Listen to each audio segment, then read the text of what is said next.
ओम शांति। ओम शांति। ओम शांति। आज की तारीख है 7 अप्रैल 2023। साकार महावाक्य। बाबा कहते, मीठे बच्चे, तुम्हें डबल अहिंसक बनना है। तुम्हें डबल अहिंसक बनना है। मनसा वाचा कर्मणा तुम कभी किसी को दुख नहीं दे सकते हो। मनसा वाचा कर्मणा तुम कभी किसी को दुख नहीं दे सकते हो।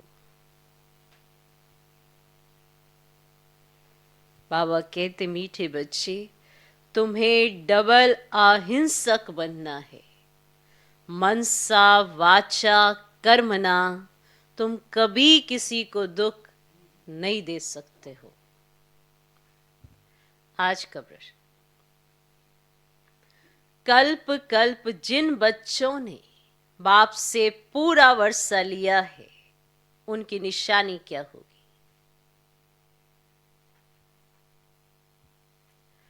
कल्प कल्प जिन बच्चों ने बाप से पूरा वर्षा लिया है, उनकी निशानी क्या होगी?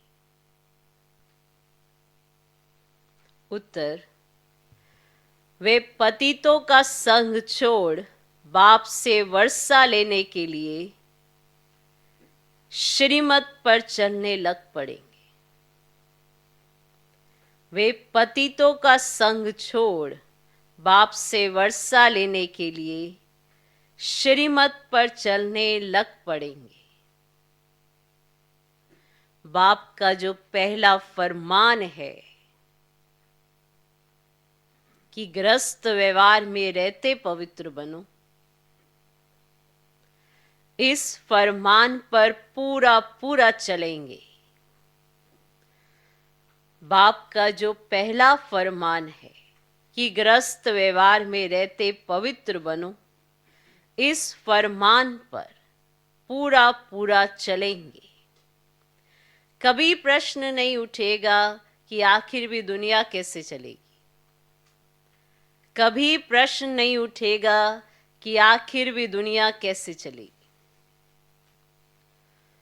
उनकी आपस में कभी क्रिमिनल सॉर्ट हो नहीं सकती। उनकी आपस में कभी क्रिमिनल सॉर्ट हो नहीं सकती। वे अपने को शिव बाबा के पोतरे, ब्रह्मा के बच्चे, भाई बहन समझ कर चलते हैं। वे अपने को शिव बाबा के पोतरे, ब्रह्मा के बच्चे, भाई बहन समझ कर चलते हैं। कल्प कल्प जिन बच्चों ने बाप से पूरा वर्षा लिया है, उनकी निशानी क्या होगी? उत्तर, वे पतितों का संग छोड़ बाप से वर्षा लेने के लिए श्रीमत पर चलने लग पड़ेंगे। बाप का जो पहला फरमान है कि गृहस्थ व्यवहार में रहते पवित्र बनो, इस फरमान पर पूरा पूरा चलेंगे। कभी प्रश्न नहीं उठेगा कि आखिर भी दुनिया कैसे चलेगी। उनकी आपस में कभी क्रिमिनल सॉर्ट हो नहीं सकती। वे अपने को शिव बाबा के पोतरे, ब्रह्मा के बच्चे, भाई बहन समझकर चलते हैं। आज का गीत है, माता ओ माता तू है सबकी भाग्य विधाता। ओम शांति। बच्चों को अब कोई की भी महिमा नहीं करनी है, भक्त महिमा करते हैं। ये गीत भक्ति मार्ग वालों ने मम्मा की महिमा में गाया है, परंतु बेचारे ये नहीं जानते कि मम्मा ने ऐसी क्या सेवा की है, होकर गई है, उनकी महिमा गाते हैं। परंतु वास्तव में महिमा एक की ही गाई जाती है। वे एक बैठ बच्चों को पढ़ाते हैं और ऐसा बनाते हैं। तुम भी उनके बच्चे हो जो भारत व विश्व की सेवा करते हो। महिमा भारत की करते हैं, चित्र भी भारत में ही है। पूजा भी जगत अम्बा की यहाँ बहुत होती है, बाहर में नहीं है। कहाँ कहाँ शिव के चित्र हैं, परंतु वे ये समझते नहीं। वास्तव में महिमा है शिव की। जो शिव बाबा फिर जगत अम्बा और जगत पिता की महिमा निकालते हैं। जो शिव बाबा फिर जगत अम्बा जगत पिता की महिमा निकालते हैं। बाबा से ही सबको श्रीमत मिलती है। दिलवाड़ा मंदिर में सबके चित्र नहीं है, बच्चे तो ढेर हैं। तुम सब बच्चे राजयोग सीख रहे हो, चित्र तो थोड़ों के ही निकालेंगे। तुम जानते हो बाबा हमको स्वर्ग का मालिक बनाते हैं। शिव बाबा इनमें बैठा है। कल्प पहले भी ऐसे ही परम पिता परमात्मा ने हमको राजयोग सिखाया था। अब प्रैक्टिकल बुद्धि में से लगता है प्रैक्टिकल, सब कुछ प्रैक्टिकल बुद्धि से लगता है, दिखाई दे रहा है ना। जब दूसरे सुनते हैं तो कोई कहते हैं बिल्कुल ठीक बात है, कोई कहते हैं हम कैसे माने। एक जैसे सब नहीं है। जब कोई नए आते तो प्रश्न पूछा जाता है, गॉडफादर का नाम कब सुना है,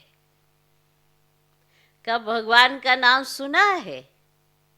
ऐसा कोई मनुष्य नहीं होगा जो कहे कि हम गॉडफादर को याद नहीं करते हैं, क्योंकि अभी सब दुखी है, इसलिए परमात्मा को याद जरूर करते हैं।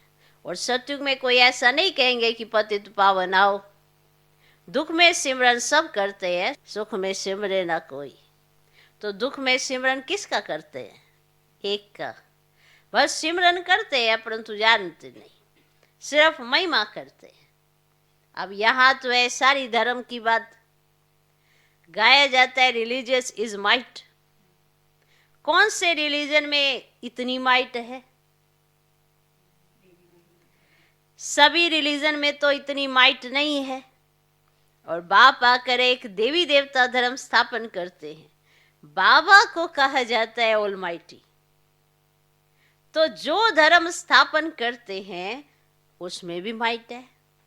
अब बाबा को कहा ऑलमाइटी, तो बाबा जो धर्म स्थापन करते हैं उसमें माइट है। क्लियर? तुम जानते हो हम देवता धर्म वाले बनते हैं तो हमारे में कितनी माइट आती है, माने कितनी शक्ति आती है। हम बाप से राजाई लेते हैं, हम कोई हिंसा नहीं करते। सतयुग में दोनों हिंसा नहीं होती। एक काम कटारी की हिंसा, दूसरा किस पर क्रोध करना, कुछ बुरा अक्षर कहना, ये भी बाण चलाना है, ये भी तो बाण चलाना है। इनको वायलेंस कहा जाता है। तुम किसको दुख नहीं दे सकते। बाबा कितना अच्छा सिखलाते हैं, सबको सुखी बनाओ। मुख्य बात काम कटारी चलाना, यह है सबसे बड़ी हिंसा। बंदूक आदि चलाना, मारना, वे भी हिंसा है। कोई भी प्रकार से किसको दुख देना हिंसा है। इसीलिए बाप ने कहा है काम महाशत्रु है। गाया भी जाता है अहिंसा परमो देवी देवता धर्म। उनमें दोनों हिंसाएं नहीं थी। कभी भी किसको मनसा वाचा कर्मना दुख नहीं देते थे। आप आकर स्वर्ग की स्थापना करते। कल्प पहले की थी, अब फिर कर रहे हैं। किसको मारना, पीटना, क्रोध करना, सबसे छुड़ा देते हैं। मुख्य बात है पवित्रता की। इसीलिए राखी बंधन गाया हुआ है। बहनें बैठ भाइयों को राखी बांधती है कि काम कटारी नहीं चलाना। परंतु मनुष्य ये अर्थ नहीं समझते। तुम हो ब्रह्मा के बच्चे, शिव बाबा के पोतरे, तो तुम भाई बहन हो गए। आपस में कभी क्रिमिनल असॉल्ट नहीं कर सकते। यह है पवित्र बनने की युक्ति। बहन भाई कभी आपस में शादी नहीं करते। तो बाप समझते कल्प कल्प जिन्होंने वर्षा लिया है वही श्रीमत पर चलते हैं।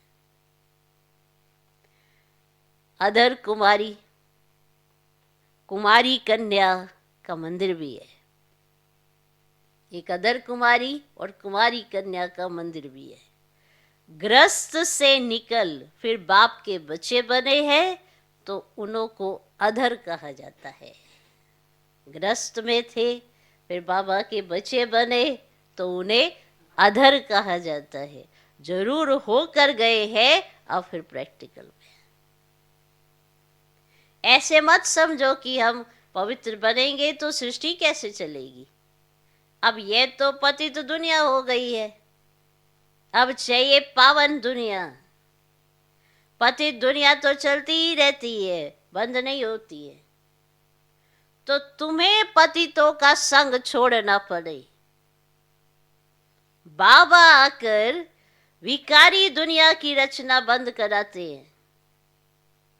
सतयुग से निर्विकारी दुनिया शुरू होगी। बाप आकर बच्चों को फरमान करते हैं, फिर कोई माने ना माने। श्रीमत भगवान उवाच, भगवान बच्चों को बैठ पढ़ाते हैं। क्या बनाएंगे? जरूर भगवान भगवती बनाएंगे। जो जैसा है वैसा ही बनाएंगे। निराकार भगवान बैठ निराकार आत्माओं को पढ़ाते हैं इस शरीर द्वारा। ये है बाबा का लोंग बूट। बाबा को शरीर तो चाहिए ना। उनकी शरीर रूपी जूती पुरानी हो गई है। जब नई थी तो गोरी थी, अब काली हो गई है। बाबा ने समझाया है, तुम इस समय शाम हो फिर सुंदर बनते हो। इस समय हर एक शाम बन गया है। उनको 84 जन्म लेने पड़े। श्री कृष्ण पहले सुंदर था, धीरे धीरे सुंदरता कम होती गई। श्री कृष्ण का चित्र भी है। नरक को लात मार रहे हैं और हाथ में स्वर्ग है। कहते मैं स्वर्ग में सुंदर था और नरक में शाम हूं तो लात मारता हूं। जो भी सूर्यवंशी घराने के हैं वे सब सुंदर थे। सारी डिनाइस्टी राज्य करती थी। अब सभी काले बन गए हैं, इसीलिए श्याम सुंदर नाम चला आता है। श्री कृष्ण की आत्मा ही पहले जन्म लेती है। श्री कृष्ण के साथ सारी राजधानी भी है, अकेला श्री कृष्ण थोड़ा है। सभी पुरुषार्थ कर रहे हैं फिर से गोरा बनने का। अब कहते हैं काली दह में सर्प ने डसा, वह भी अभी की बात है। माया सबको डसती रहती है। माया ने सबको काला बना दिया है। बाप फिर से गोरा बनाते हैं। स्वर्ग में ऐसा होगा नहीं, कोई काला नहीं। वहां 21 जन्म सदा सुखी रहते हैं। अकाले मृत्यु कभी होता ही नहीं। अभी देवी राजधानी स्थापन हो रही है। बाप आकर सबको राज्य भाग्य देते हैं और कोई धर्म स्थापन करने वाले राज्य भाग्य नहीं दे सकते। इब्राहिम बुद्ध आदि राजाई नहीं स्थापन करते, वे सिर्फ धर्म स्थापन करते, फिर धर्म की वृद्धि होती है। उनको वास्तव में गुरु भी नहीं कहा जा सकता, क्योंकि गुरु करते हैं सदगति के लिए और वे तो आते हैं धर्म स्थापन करने, ना कि सदगति करने। उनके पिछाड़ी उनके धर्म की आत्माएं नीचे उतरती हैं। तो अभी सदगति के लिए पहले वो दुर्गति में तो जाना पड़े ना, तब तो उनकी सदगति हो। वो तो ऊपर से नीचे आ रही हैं आत्माएं। तो अभी दुर्गति कहाँ हुई है? अभी तो आई है उनके पिछाड़ी उस धर्म की आत्माएं, है ना वंडरफुल।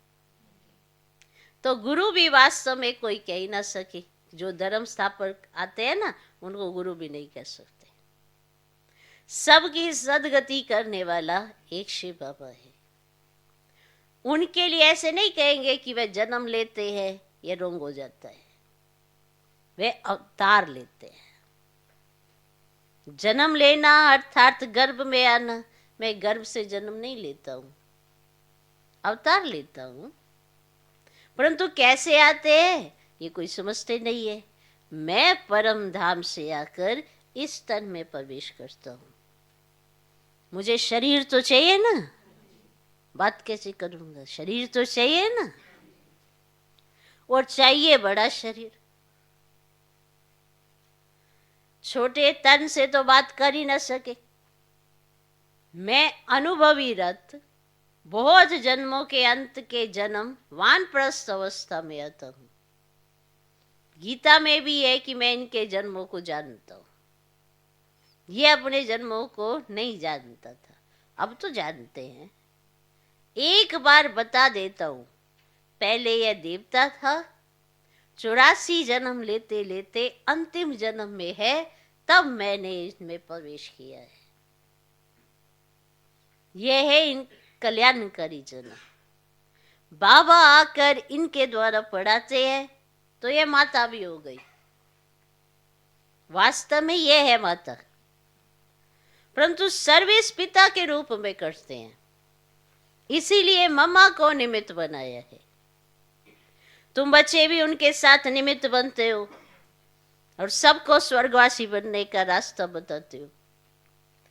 मनुष्य मरते हैं तो कहते हैं स्वर्गवासी हुआ, अब वे पुरुषार्थ नहीं करते हैं। हम तो स्वर्गवासी बनने के लिए पुरुषार्थ कर रहे हैं। वो तो मरते हैं तो सीधा उनको सुनने को मिलता है स्वर्गवासी हुआ, और हम तो स्वर्गवासी बनने के लिए पुरुषार्थ कर रहे हैं। और सतयुग वे लक्ष्मी नारायण थे, उन्हों को स्वर्ग का मालिक बनाने वाला कौन? जरूर नहीं थे तब तो बनाया है ना किसी ने। इसमें तकलीफ की तो कोई बात ही नहीं है। बाबा सिर्फ राय देते हैं कि गृहस्थ व्यवहार में रहते इस अंतिम जन्म में पवित्र बनो। अब पुरानी दुनिया का विनाश होना है। सतयुग में रावण को जलाते ही नहीं। मनुष्य कहते हैं रस्म अनादि चली आती है, परंतु कब से चली जानते ही नहीं। द्वापर से रावण को जलाना शुरू किए। रावण का कोई ठिकाना नहीं है, शिव बाबा का ठिकाना है परम धाम, और रावण का धाम कहाँ है? वे तो सभी में प्रवेश कर लेता है। जो ये सर्वव्यापी कहते ना भगवान के लिए, भगवान नहीं, रावण सर्वव्यापी है। वे सभी में प्रवेश कर लेता है, कोई एक ठिकाना नहीं है। जब रावण राज्य पूरा होगा, सभी पावन बन जाएंगे, फिर रावण का नामो निशान भी नहीं होगा। राम और रावण दो चीजें हैं। राम स्वर्ग स्थापन करते, रावण दुखी बनाते। मैं कोई सर्वव्यापी नहीं हूं, रावण सर्वव्यापी है। फिर मैं आकर इन भूतों को निकालता हूं। अब ये भूत ही तो सभी को दुख देते हैं। अब इन भूतों पर विजय पहनाकर स्वर्ग का मालिक बनाता हूं। तुम बच्चे सभी स्वर्गवासी बनने के लिए पुरुषार्थ कर रहे हो। तो वह लोग कहते स्वर्गवासी हुआ, तो फिर रोते क्यों हो? वहां तो वैभव ही वैभव है, तो अच्छा होगा ना तुम्हारा वो स्वर्गवासी हुआ, और वहां तो उसके लिए वैभव ही वैभव है। मनुष्यों को स्वर्ग ही याद पड़ते हैं, परंतु पुनर्जन्म फिर भी नरक में ही लेते हैं। तुम जब सतयुग में हो तो पुनर्जन्म सतयुग में ही मिलता है। अब नरक बदल स्वर्ग आने वाला है, तो दुख की दुनिया बदल सुख की दुनिया आने वाली है। अब सर्व का सदगति दाता आया है सबको सुखी बनाने लिए। अच्छा, मीठे मीठे सिखिल दे बच्चों प्रति माता पिता बाप दादा का याद प्यार और गुड मॉर्निंग। रूहानी बाप की रूहानी बच्चों को नमस्ते। हम रूहानी बच्चों की भी रूहानी बाप को नमस्ते नमस्ते नमस्ते। Good morning good morning good morning. धारणा के लिए मुख्य सर पहला पॉइंट, डबल अहिंसक बन, मन वचन कर्म से किसी को भी दुख नहीं देना है। डबल अहिंसक बन, मन वचन कर्म से किसी को भी दुख नहीं देना है। पवित्रता की सच्ची राखी बांधनी है। दूसरा पॉइंट, पतितों का संग छोड़ एक बाप के फरमान पर ही चलना है। पतितों का संग छोड़ एक बाप के फरमान पर ही चलना है। स्वर्ग का मालिक बनने के लिए भूतों पर विजय प्राप्त करनी है। स्वर्ग का मालिक बनने के लिए भूतों पर विजय प्राप्त करनी है। आज का वरदान, हर कर्म का बोझ बाप पर छोड़ स्वयं ट्रस्टी बन रहने वाले डबल लाइट फरिश्ता भव। हर कर्म का बोझ बाप पर छोड़ स्वयं ट्रस्टी बन रहने वाले डबल लाइट फरिश्ता भव। हिम्मत रखने वाले बच्चों को बाप दादा सदा ही मदद करते हैं। बच्चे श्रेष्ठ संकल्प करते और बाप हाजिर हो जाते। सिर्फ बाप के ऊपर सारा कार्य छोड़ दो तो बाप जाने कार्य जाने। खुद अपने ऊपर जवाबदारियों का बोझ नहीं उठाओ। ट्रस्टी बनकर रहो तो सदा हल्के डबल लाइट फरिश्ता बन उड़ते रहेंगे। दिल साफ है तो मुराद हासिल हो जाती है। दिल साफ है तो मुराद हासिल हो जाती है। अब हर एक बच्चा समझता है मेरी दिल साफ है, हर एक समझता है, हर एक, पर मुराद हासिल है तो दिल साफ नहीं है। दिल साफ करनी पड़ती है। जब बाप पर निश्चय 100% होता है तो ही दिल साफ होती है। और अगर निश्चय में भी ऊपर नीचे करते हैं तो दिल साफ कैसे हो सकती है? कुछ ना कुछ रखना, कुछ ना कुछ छिपाना और छिप कर कुछ भी करना साफ दिल की निशानी नहीं है। बाबा सब कुछ करने के लिए तैयार है, आपको कुछ नहीं करना है। जवाबदारियां सिर्फ बाबा को देनी है, खुद अपने मत्थे नहीं लेनी है। भगवान कहता है ऐसा, हम क्या करते हैं? नहीं, बाबा तो है पर हमें भी तो देखना पड़ेगा ना, तो फिर आप ही देखो। जिसे ये है कि बाबा ही है तब सब सही होता है। जो ये समझता है बाबा तो है पर, तो फिर वो उसने जवाबदारी अपने मत्थे ली हुई है, इसीलिए उसको परेशानियां ज्यादा है। आत्मा कब परेशान होती है सबको पता है, जब उसकी अवस्था हिलती है, जब उसको लगता है हो नहीं रहा, ये नहीं हो रहा, वो माना उसके हिसाब से नहीं हो रहा, तो आत्मा परेशान हो जाती है। क्योंकि हर एक को लगता है इस हिसाब से होना चाहिए, तो वो परेशान नहीं होती।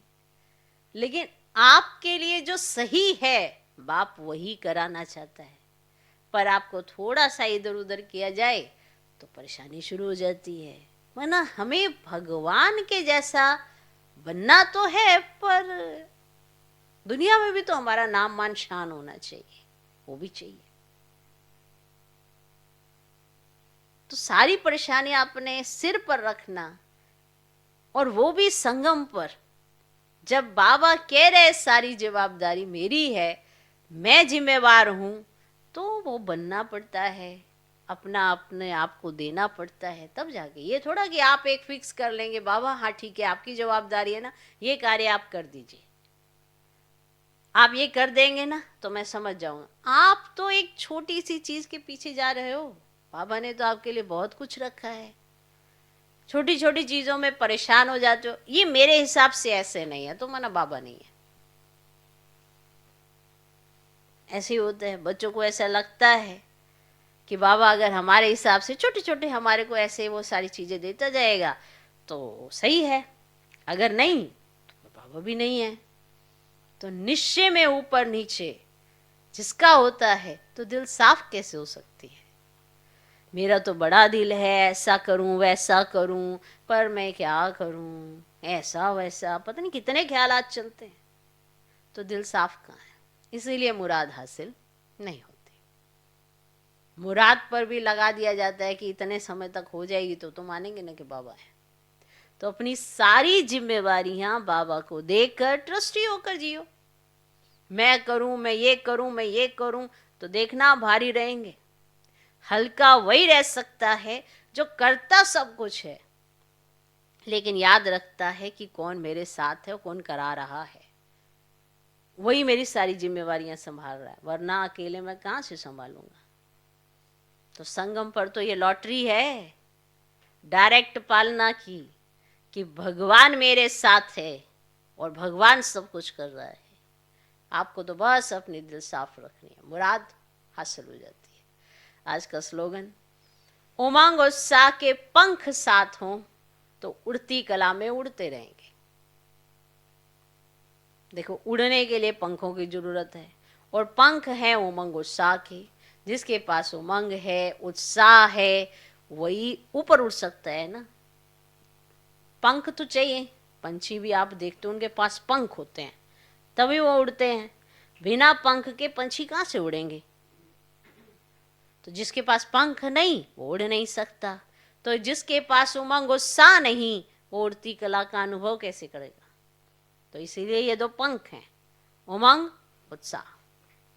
जिसको बाबा पर निश्चय होगा, बाबा पर वो समर्पित होगा, अपना मन बुद्धि समर्पित करेगा, जैसी श्रीमत कहेगी वैसा चलेगा, तो उड़ती कला में उमंग उत्साह के साथ उड़ सकेगा।